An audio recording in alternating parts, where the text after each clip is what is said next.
Hello everyone, welcome to నియోమెంటాస్ daily contemporary issues. So ఈరోజు contemporary ఇష్యూస్లో మొదటి టాపిక్ నెట్వర్క్ రెడీనెస్ ఇండెక్స్. ఈ నెట్వర్క్ రెడీనెస్ ఇండెక్స్ అంటే ఏంటంటే మనకి ఇన్ఫర్మేషన్ అండ్ కమ్యూనికేషన్ సమాచార రంగం అని అంటాం. సమాచార రంగం అందిస్తున్నటువంటి అవకాశాలను అందిపుచ్చుకున్నటువంటి దేశాలకు ర్యాంకింగ్లు ఇస్తారు. అంటే కరెక్ట్గా చెప్పాలంటే మొబైల్ నెట్వర్క్ కనెక్టివిటీ ఉంది కదా, ఈ మొబైల్ నెట్వర్క్ కనెక్టివిటీ ప్రపంచంలో అనేక కొత్త కొత్త ఆవిష్కరణలు వస్తున్నాయి. 2G, 3G, 4G, 5G, 6G వచ్చేస్తున్నాయి కదా.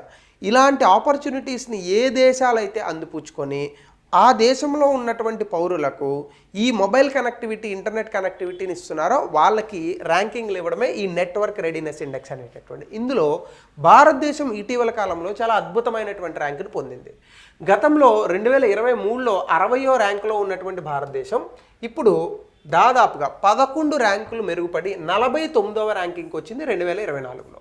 స్కోర్ కూడా గతంలో 49.9 ఉంటే ఇప్పుడు 53.63కి వచ్చింది. సో ఇక్కడ టెక్నాలజీ అడాప్షన్ అంటే చాలా వేగవంతంగా నూతన సాంకేతికతను అలవాటు చేసుకోవడము, అలాగే ఇన్ఫ్రాస్ట్రక్చర్ డెవలప్మెంట్, మౌలిక సదుపాయాల అభివృద్ధి అనేటటువంటిది చేసినందువల్ల, అలాగే భారతదేశంలో ప్రభుత్వం ఈ కమ్యూనికేషన్ సెక్టార్కి సంబంధించి తీసుకున్నటువంటి పాలసీల కారణంగా భారతదేశానికి ఈ యొక్క ర్యాంక్ అనేటటువంటిది వచ్చింది.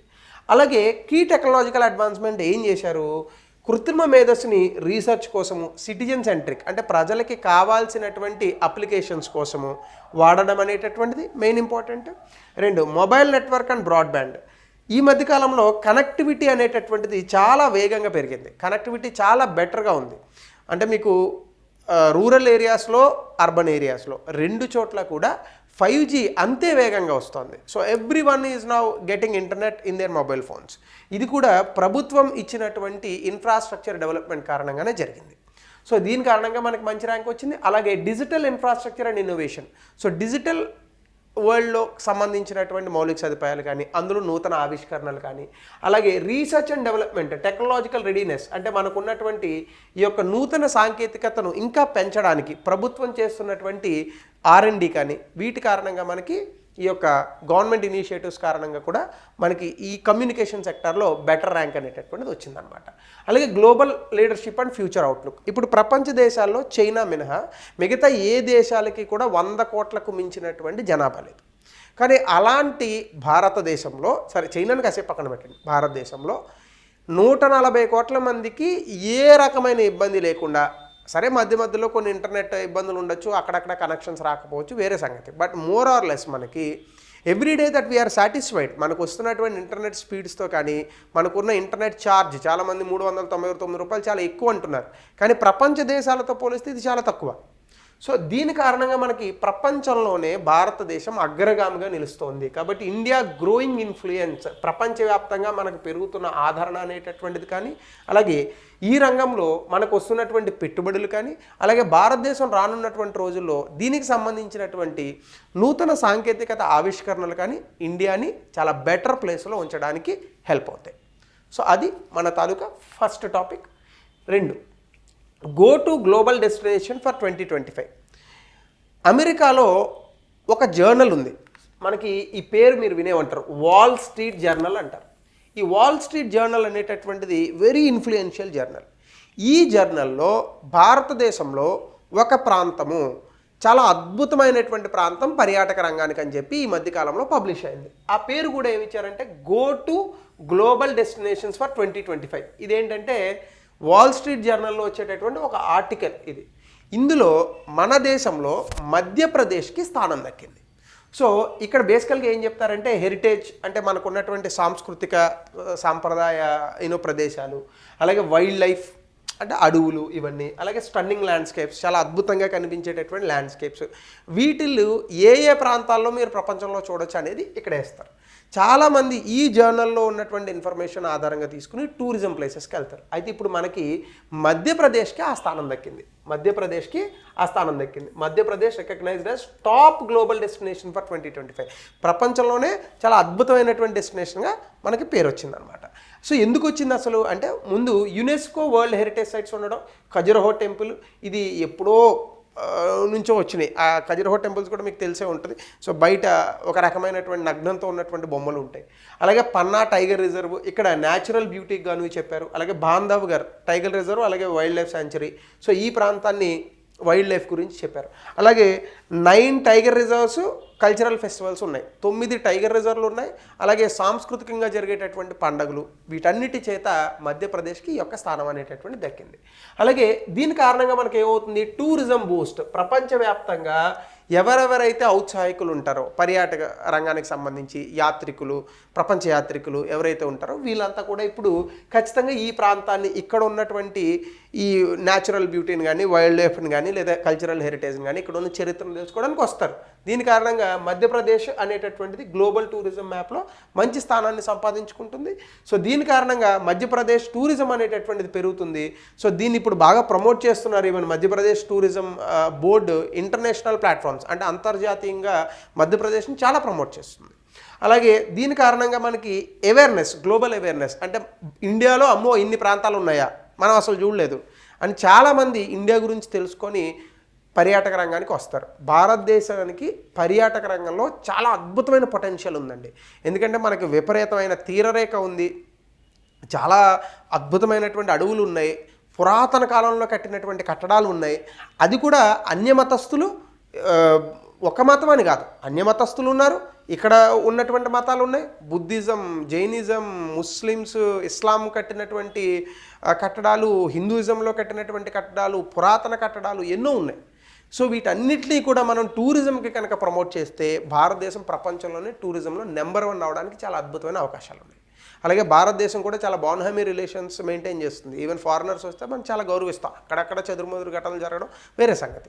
సో ఆ రకంగా కూడా మనం ఇది చూడొచ్చు. అలాగే మూడవ టాపిక్ వచ్చేసి నేషనల్ కన్జ్యూమర్ డే. డిసెంబర్ 24వ తారీఖుని నేషనల్ కన్జ్యూమర్ డే. అంటే కన్జ్యూమర్ అంటే తెలుసుగా మనమే, అంటే ఎవరైతే వస్తువులను వినియోగించుకుంటారో వినియోగదారుని కన్జ్యూమర్ అంటారు. సో జాతీయ వినియోగదారుడు దినోత్సవం.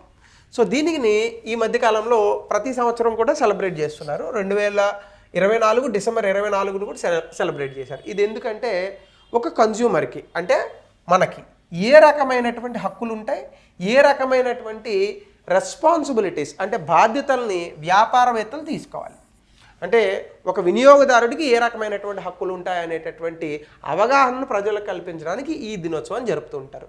సో మనకి కన్జ్యూమర్ని ప్రొటెక్ట్ చేయడానికి, అంటే మనల్ని వినియోగదారుణ్ణి సంరక్షించడానికి 1986లో చట్టం తెచ్చాం. ఈ చట్టం తెచ్చినందుకు గాను ఈ రోజుని మనం కన్జ్యూమర్ డే, నేషనల్ కన్జ్యూమర్ డేగా జరుపుకుంటూ ఉంటాం అనమాట. 2024 థీమ్ ఒకటి అడిగారండి. ఇది ఎగ్జామినేషన్లో వెరీ జనరల్గా క్వశ్చన్స్ రూపంలో వస్తాయి. Virtual hearings and digital access to consumer justice అనేటటువంటిది ఇచ్చారు. అంటే దాని అర్థం ఏంటి, రేపొద్దున మనకి ఏదైనా ఒక ప్రోడక్ట్ కొన్నాం, ఆ ప్రోడక్ట్ పట్ల మనం సాటిస్ఫై అవ్వలేదు, ఆ ప్రోడక్ట్ తయారు చేసిన కంపెనీ మీద మనము కేసో లేదని అనుకుంటే గ్రీవియన్సో తెద్దామని అనుకున్నాం. సో మనం డైరెక్ట్గా కోర్టుల వరకు వెళ్ళి కన్జ్యూమర్ ఫోరంలో ఇవ్వాల్సిన అవసరం లేదు.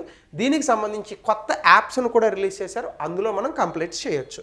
సో దీనికి సంబంధించి union minister Joshi key initiatives తీసుకున్నారు కన్జ్యూమర్ ప్రొటెక్షన్ కోసం.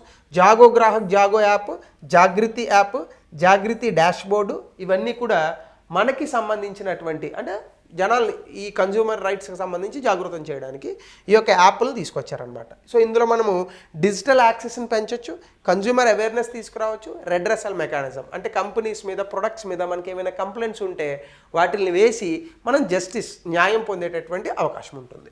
సో అలాగే హిస్టారికల్ సిగ్నిఫికెన్స్ కన్నా మనం చూస్తే మొట్టమొదటిసారి 1986లో చట్టం వచ్చినప్పటికీ 2000వ సంవత్సరంలో మాత్రమే ఈ కన్జ్యూమర్ డేని జరిపారు. అలాగే కన్జ్యూమర్ ప్రొటెక్షన్ యాక్ట్ 2019లో మనకి కొన్ని ప్రొవిజన్స్ని ఇంట్రడ్యూస్ చేశారనమాట. అదే ఈ కామర్స్, అంటే బేసికల్గా మనకి వెబ్సైట్లో కొనడం అనేటటువంటిది చాలా ఎక్కువగా ప్రారంభమైనటువంటి సమయం 2011-12 ఆ ప్రాంతంలో, ఫ్లిప్కార్ట్, అమెజాన్ ఇట్లాంటివి. సో ఇందులో కొన్నటువంటి ప్రొడక్ట్స్కి కూడా కన్జ్యూమర్స్కి రైట్స్ ఉంటాయి. కాబట్టి 2019లో ఈ కన్జ్యూమర్ ప్రొటెక్షన్ యాక్ట్ 2019ను కూడా ఇంట్రడ్యూస్ చేశారనమాట. సో అలాగే దీంతోపాటు మనకి రైట్ టు ఇన్ఫర్మేషన్ ఇవన్నీ ఉన్నాయి, ఎస్పెషల్లీ కన్జ్యూమర్ ఎంపవర్మెంట్ కోసం. సో అందులో భాగంగా ఈ నేషనల్ కన్జ్యూమర్ డే అనేటటువంటి దాన్ని ఢిల్లీలో సెలబ్రేట్ చేసి ఈ యాప్స్ని రిలీజ్ చేయడం జరిగింది. ఆ యాప్స్ పేర్లు అడుగుతాడు ఖచ్చితంగా ఎగ్జామినేషన్లో. సో ఇది మనం గుర్తుపెట్టుకోవాల్సినటువంటి ఇన్ఫర్మేషన్. అలాగే కన్జ్యూమర్కి ఏ రైట్స్ ఉంటాయి, రైట్ టు సేఫ్టీ, అంటే మన ప్రాణాంతకమైనటువంటి మెటీరియల్స్ అండ్ గూడ్స్ అండ్ సర్వీసెస్ని అమ్మకూడదు. రైట్ టు బి ఇన్ఫార్మ్డ్ అంటే ఒక ప్రోడక్ట్ కొంటున్నామంటే ఆ వస్తువులో అసలు ఏముంది అనేది ఆ బ్యాక్ సైడ్ డిస్క్రిప్షన్ ఉంటుంది, అక్కడ రాయాలి. 3, రైట్ టు చూజ్ అంటే మనం ఏ వస్తువునైనా సెలెక్ట్ చేసుకునేటటువంటి హక్కు మనకు ఉంటుంది, మనల్ని ఫోర్స్ చేయకూడదు ఒక వస్తువుని కొనమని. రైట్ టు బి హర్డ్ అంటే ఏంటి, ఒకవేళ మనము ఏ ప్రొడక్ట్ మీదైనా కంప్లైంట్ ఇవ్వాలని అనుకుంటే మనం చెప్పే కంప్లైంట్ని వినాలి కన్జ్యూమర్ ఫోరమ్స్లో. అలాగే రైట్ టు సీక్ రెడ్రెసల్ అంటే న్యాయం తెచ్చుకోవచ్చు. మనము అన్ఫెయిర్ ప్రాక్టీసెస్, ఎక్స్ప్లాయిటేషన్, మనకు ఒక తప్పుడు వస్తువుని ఎవరైనా అమ్మి మన దగ్గర నుంచి డబ్బును దోపిడీ చేస్తుంటే రైట్ టు సీక్ రెడ్రెసల్కి వెళ్ళొచ్చు. అలాగే రైట్ టు కన్జ్యూమర్ ఎడ్యుకేషన్ అంటే ఏంటి, ఒక వినియోగదారుడికి ఏ హక్కులు ఉన్నాయి, ఏ బాధ్యతలు ఉన్నాయి అనేటటువంటి అంశం మనకి ఇందులోకి వస్తుంది. ఇవన్నీ కూడా యాజ్ ఏ కన్జ్యూమర్గా మనకు ఉన్నటువంటి హక్కులు అనమాట. అలాగే కన్జ్యూమర్ ప్రొటెక్షన్ లాస్ మనకి ఇండియాలో 1986, 2019లో ఏ రకమైనటువంటి రైట్స్ అండ్ రెస్పాన్సిబిలిటీస్ మనకు ఉంటాయని తీసుకొచ్చారు. అలా ఫుడ్ సేఫ్టీకి సంబంధించి అంటే మనం తినేటటువంటి ఆహార వస్తువుల్లో భద్రత ఉండాలి అనేటటువంటి దానికి సంబంధించి 2006లో ఒక చట్టం తీసుకొచ్చారు, food safety and standards act. ఇందులోనే food safety and standards authority of India అని ఒకటి ఉంటుంది, కాకపోతే పెద్దగా చెకింగ్స్ అది చేయరు, అదే ప్రాబ్లం. అలాగే లీగల్ మెట్రాలజీ యాక్ట్ ఏంటంటే fair trade practices in weights and measures అంటే ఇప్పుడు చూడండి, మనం కిలో పంచదార కొంటున్నాం, కిలో ఉండాలి కరెక్ట్గా, 900 గ్రాములు పెట్టి అమ్మకూడదు. సో ఇట్లాంటి మ్యానిపులేషన్స్ని ఆపడానికి లీగల్ మెట్రాలజీ యాక్ట్. అలాగే సెంట్రల్ కన్జ్యూమర్ ప్రొటెక్షన్ అథారిటీ అని ఒకటి ఉంది. ఏవైనా ఒక వినియోగదారుడికి సంబంధించినటువంటి హక్కులకు భంగం కలిగితే వీళ్ళ దగ్గర కంప్లైంట్ ఇవ్వచ్చు. అలాగే కంప్లైంట్స్ కూడా ఎలా ఇవ్వాలి, మన డిస్ప్యూట్ కనుక ₹1,00,00,000 వరకు విలువ ఉంటే జిల్లా స్థాయిలో కమిషన్కి ఇవ్వాలి, 1 కోటి నుంచి 10 కోట్లు ఉంటే రాష్ట్ర స్థాయిలో ఇవ్వాలి, 10 కోట్ల కన్నా పెద్దదైతే జాతీయ స్థాయిలో ఇవ్వాలి. సో ఇది కన్జ్యూమర్ డేకి సంబంధించి, కన్జ్యూమర్ ప్రొటెక్షన్కి సంబంధించి మన దగ్గర ఉన్నటువంటి అంశాలు, నేషనల్ కన్జ్యూమర్ డేకి సంబంధించినటువంటి ఇన్ఫర్మేషన్.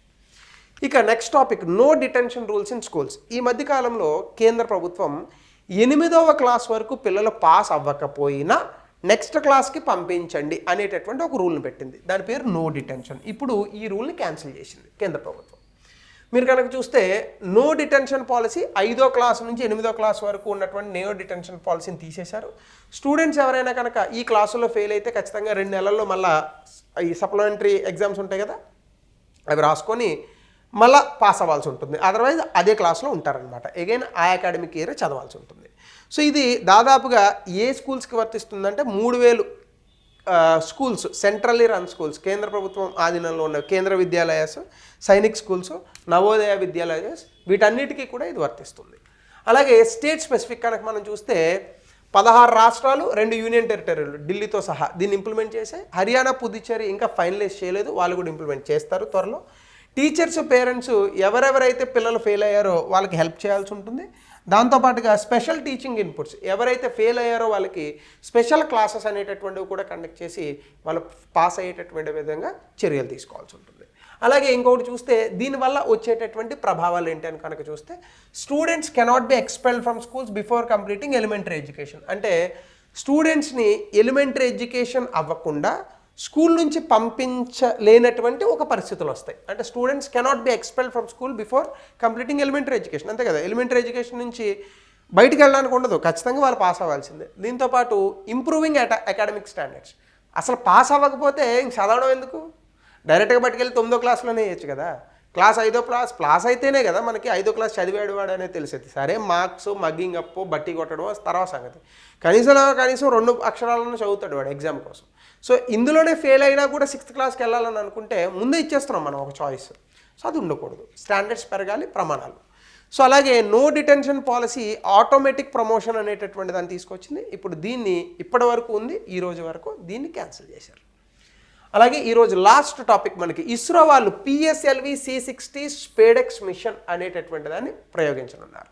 ముందుగా కనుక మనం చూస్తే అసలు PSLV C60 అంటే ఏంటి, ఇది ఒక లాంచ్ వెహికల్. మనకి పోలార్ శాటిలైట్ లాంచ్ వెహికల్ తెలుసు కదా, పైకి మోసుకెళ్ళగలిగేటటువంటి శక్తి ఉంటుంది. ఇస్రో బాగా నమ్మినటువంటి బంటు, బాగా లాంచింగ్ వెహికల్స్లో ఇది స్పేస్ క్రాఫ్ట్ని లో అర్త్ ఆర్బిట్లో డిప్లాయ్ చేస్తుంది. అయితే ఇప్పుడు స్పేడెక్స్ అనేటటువంటి దానికి అర్థం ఏంటంటే space docking experiment. Space docking experiment అంటే ఏంటి, మీ అందరికీ తెలుసు ఇంటర్నేషనల్ స్పేస్ స్టేషన్ అనేది ఒకటి ఉంది. భారతదేశం కూడా భారతదేశానికి సంబంధించిన అంతరిక్ష స్పేస్ స్టేషన్ అనేటటువంటి దాన్ని తీసుకురాబోతుంది నేను గతంలో చెప్పిన కరెంట్ అఫైర్స్లో చెప్పాను. ఇందులో మెయిన్ ఇంపార్టెంట్ థింగ్ ఏంటంటే డాకింగ్ మెకానిజం. అంటే పైన ఆల్రెడీ ఇంటర్నేషనల్ స్పేస్ స్టేషన్లో పైన ఆల్రెడీ ఉంటుంది ఒకటి. దీనికి కింద నుంచి వెళ్ళినటువంటి ఈ శాటిలైట్ ఏదైతే ఉందో అది అతుక్కోవాలి. ఈ అతుక్కునేటటువంటి ప్రొసీజర్ని డాకింగ్ అంటారు. మీరు కరెక్ట్గా కనుక చూస్తే ఇగో ఇక్కడ ఉంది చూసారా, ఇది ఆల్రెడీ అంతరిక్షంలో ఉంటుంది, ఇది మనం పంపింది, ఇది వెళ్ళి దీనికి అతుక్కోవాలి. అతుక్కోలేదనుకోండి మొత్తం పేలిపోతుంది. ఇప్పుడు ఇందులో మనుషులు ఉంటారు, ఇందులోంచి ఇందులోకి ఎలా వెళ్తారు? ఈ రెండు డాకింగ్ అయితేనే లోపల డోర్లు తెరుచుకుంటే ఇందులో నుంచి ఇందులోకి వెళ్ళి వాళ్ళు చేయాల్సినటువంటి ప్రయోగాలు రీసెర్చ్లు అవి చేసి మళ్ళీ ఇందులోకి వస్తారు, మళ్ళీ కిందకు వస్తారు. ఈ డాకింగ్ మెకానిజంని ముందుగా మనం మాస్టర్ చేయాలి. ఇది చాలా తక్కువ దేశాల దగ్గర ఉంది. ఇప్పుడు భారతదేశం దీన్నే ప్రయోగాత్మకంగా చేస్తుంది. ఈ ప్రయోగాత్మకంగా చేసే డాకింగ్ మెకానిజం టెక్నాలజీయే స్పేడెక్స్. అందుకే చూడండి ఇక్కడ టెస్టింగ్ డాకింగ్ టెక్నాలజీ. ఇది చాలా క్రూషియల్. దేనికి? లూనార్ ఎక్స్ప్లోరేషన్స్, అంటే మనము చంద్రుడి మీద ఏమైనా ప్రయోగాలు చేయడానికి కానీ, స్పేస్ స్టేషన్ డెవలప్ చేయడానికి కానీ, దానికి ఇది చాలా ఇంపార్టెంట్. ఈ స్పేడెక్స్ అనేటటువంటిది ఈ డాకింగ్ మెన్యూవర్ ఇన్ ద ఆర్బిట్ అనేటటువంటి దాన్ని చెక్ చేస్తున్నారు ఇప్పుడు. పోస్ట్ డాకింగ్ తర్వాత ఏమవుతుంది?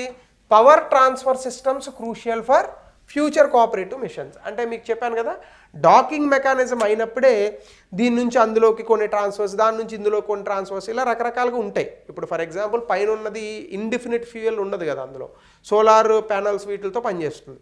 సో దానికి ఏదైనా అటాచ్ చేసినప్పుడు ఇందులోంచి అందులోకి పంపించడానికి ఈ పవర్ ట్రాన్స్మిషన్స్ ఇవన్నీ కూడా ముందు చెక్ చేసుకోవాలి. మనం చెక్ చేసుకోకుండా అక్కడికి వెళ్ళామనుకోండి అక్కడే ఉంటారు, ఇంకా కిందకి రారనమాట. సో కాబట్టి ఆఫ్టర్ డాకింగ్ టెస్ట్ కొని ఉంటాయి. స్పేస్ క్రాఫ్ట్ ఏమవ్వాలి? ముందు అతుక్కోవాలా, అతుక్కున్నది మళ్ళీ రిలీజ్ అవ్వాలా, దాన్ని అన్డాకింగ్ అంటారు. అలాగే ఇండిపెండెంట్ టాస్క్స్ ఉంటాయి, అంటే అది సొంతంగా కొన్ని పనులు చేయాల్సి ఉంటుంది 2 సంవత్సరాల వరకు. సో ఇవన్నీ కూడా ఇప్పుడు ఈ స్పేడెక్స్ అనేటటువంటి దాంట్లో చెక్ చేస్తారనమాట, సింపుల్గా టెస్ట్ చేస్తారు. సో అదే మనకి ఇక్కడ. సో ఇందులో భారతదేశంలోనే ఈ యొక్క నూతన సాంకేతికతను టెస్ట్ చేస్తున్నారు. Docking mechanism, sensors, power transfer systems అన్నీ భారతదేశంలోనే చేస్తున్నారు. SpaDeX space craft design you are Rao satellite సెంటర్లో చేస్తారు. అలాగే integrated and testing Anantha technologies బెంగళూరులో చేస్తారు. దీని యొక్క సిగ్నిఫికెన్స్ ఏంటి? భారతదేశం ఇంకా స్పేస్ ఎక్స్ప్లోరేషన్లో, రోజెస్లో చేయాల్సినటువంటి ప్రయోగాల్లో భారతదేశం ఇంకా ముందుకెళ్ళేటటువంటి అవకాశం దొరుకుతుంది అనమాట. సో అది మనం ఇక్కడ చూసేటటువంటి ఇస్రో స్పేడెక్స్ ఎక్స్పెరిమెంట్. ఖచ్చితంగా ఎగ్జామినేషన్లో అడుగుతాడు. PSLV C60 కూడా గుర్తుపెట్టుకోండి. సో ఇది ఈరోజు టాపిక్స్. మరొక కొత్త టాపిక్స్తో again will meet in the next sessions.